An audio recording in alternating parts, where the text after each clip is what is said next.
Hello, everyone.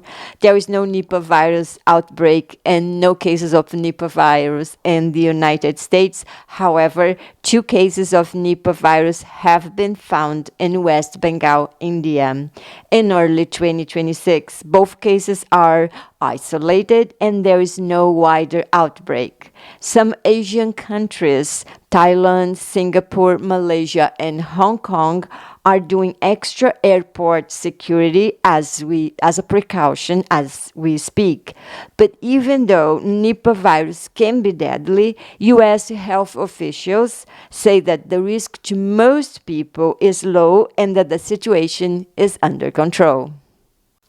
Travelers to Asia should know there is no Nipah virus travel alert from the CDC, the Centers for Disease Control and Prevention. The California Department of Public Health said in an email to SLING News that there is no immediate threat in California. Once again, Nipah virus is not in North America and mainly spreads from animals to people. It rarely passes from person to person. The state of California continues to monitor global health risks to keep Californians safe.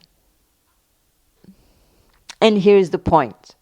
We need to talk about the risks of dangerous viruses, especially after the coronavirus pandemic. We must stay alert. SLING News spoke with Dr. Rachel Ferns from Boston University School of Medicine about viruses and related topics. We began by asking her the basics. What is a virus and is it alive or not? As you know, viruses are not truly alive, but they are not dead either. So we asked Dr. Rachel Ferns to explain what viruses are. Let's pay attention. Let's watch her answer. Good, thank you. Thank you for inviting me. Okay, a virus is a little package of genetic material, and a virus is able to get that genetic material into a cell, so into human cells or animal cells or even plant cells, depending on the virus. And once that genetic material is inside that cell, it can then start to make code for new viral particles. And so a virus is really on its own just a little package of chemicals, but then including DNA or RNA. But once it's inside our cells, it's then telling cells what to do, and it tells the cells to make new viral particles. Are they alive or dead? I mean, that's an ongoing, it's a semantic debate, depends kind of what your definition of living is.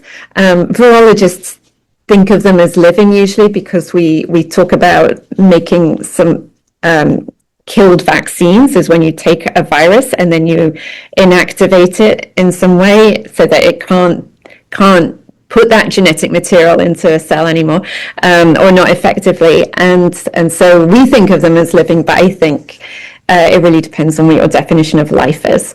When they're just the virus particle, before it gets into a cell, it's really not living. It can't do any of the things that a living organism can do.